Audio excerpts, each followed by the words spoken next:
Aquafaba. Today we are doing Aquafaba meringue mushrooms, and then I'm going to put those on top of a mud pudding that I made as well. So let's quickly get these meringues going. I've tipped out 2 cans of Aquafaba juice, and that's given me about 300 ml of Aquafaba, which I'm going to add to my large bowl. 1 teaspoon vanilla and 1 teaspoon of cream of tartar.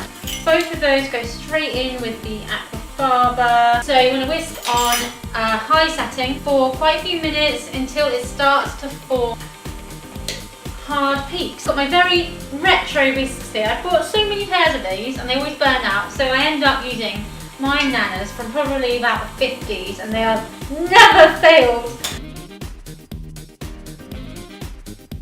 So I reckon we are just about there. How you know when it's done, as you lift the whisk, it makes like firm peaks, as you can see there. Now I'm going to add, I've got 250 grams of sugar. I'm going to add that 1 spoon at a time as I continue to whisk now.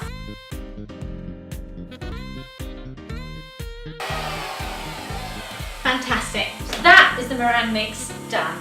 So let's get a tray ready.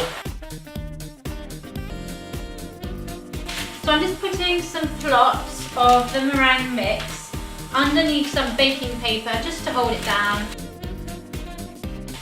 So that is holding down the baking tray, as you can see. So I'm now going to fill up my piping bag, and this is one with the interchangeable end, so it screws off. You put your different top on and put it in. But for this, I actually I'm going to use no nib at all.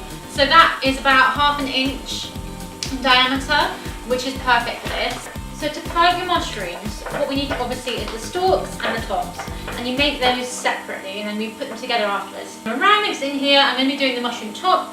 How you do this is you hold the top of the icing bag off the baking tray, and then you push in the icing bag. That's then going to force out the side of the mushroom top that you want. So for instance, like this. And then you just roll that one off there afterwards.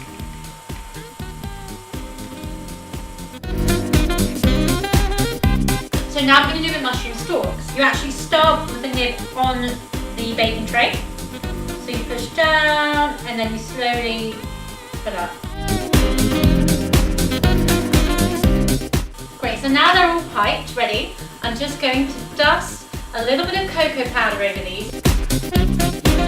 They are now in the oven for 1.5 hours to about 2 hours, and that's on 100 degrees. So in the meantime, let's get started on our mud pudding. I absolutely love making these. It's really quick and easy, and it's also really healthy ingredients. So I've got my 2 packs of tofu in the blender. To that I'm adding 200 grams of dark chocolate. Then I'm going to do 1 tablespoon of vanilla extract, and then 3 tablespoons of what I would call agave, or any sort of like a natural fruit syrup, sugar syrup, chilli flakes. Just a small pinch, you really don't want a huge amount. Pink Himalayan sea salt, so just a couple of little pinches, and then we're just gonna blend. That should be the mud pudding done now. Now this is just gonna take about 15 minutes to set in the fridge, and then we're gonna come back to it in a little while with some crushed Oreos and other biscuits to make it look like soil. I've left some space at the top of the glass, so we've got space to put the edible soil. I'm going to neaten this one up, chuck them in the fridge. I'll come back once my meringues are done. So they have 1.5 hours in the oven, but when they are finished cooking, I'm going to just leave the oven door open and leave them in there for about another hour while they just adjust back to room temperature. And then we'll come back, quickly make some edible soil, and then team the whole thing up together. Okay, so I have baked my meringues. They've come out really beautifully. These are the mushroom tops. These ones are the bases. So I've got some melted chocolate here. This is just 100 grams of dark chocolate. We don't want it to be too warm because it will start to melt the meringues. So just a little bit of chocolate. Just like real mushroom, they're dark on the underneath. So just like that. And then let's take one of these bases. This is the base, which has got a little point. Then we're going to stick that into here, push it in a little bit, and then leave it there. That will then dry and set that way. So while the chocolate on the mushrooms are setting, I'm going to quickly make some edible soil. I've got the chocolate cream Oreos, so there's no white flecks in there. That's half a pack of Oreos, 1 digestive, because it gives a different colour, so that kind of adds the sandiness to the soil. And then this soil is going to go on top of the mud. Now that looks like a bag of soil. A little bit of sandy stuff in there. I might chuck in a little bit of zest and lime as well, to give it a few little bits of green colour in there. Just a little sprinkle on the top of the mud mousse. I've also sprinkled just a little bit of sea salt on top of each mousse. So now I'm just going to sprinkle a little bit of this onto each dessert.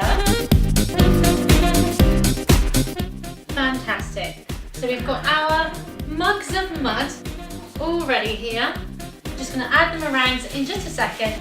So I've left the meringue mushrooms to set for about 20 minutes, half an hour, just for the chocolate to dry. And this is how they end up, like literally like tiny little mushrooms. They're so cute. So if you see that there on the counter, it sits perfectly. It's so cute. All slightly different. Very natural. Look at this. Oh, it's perfect. So that is how you make a vegan mud with edible soil and meringue mushrooms. Let's go in for some of the mud pudding. So good.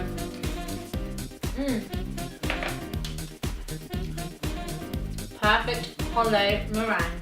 Thanks so much for watching. Please subscribe if you found this video useful, and I'll see you in a couple of days.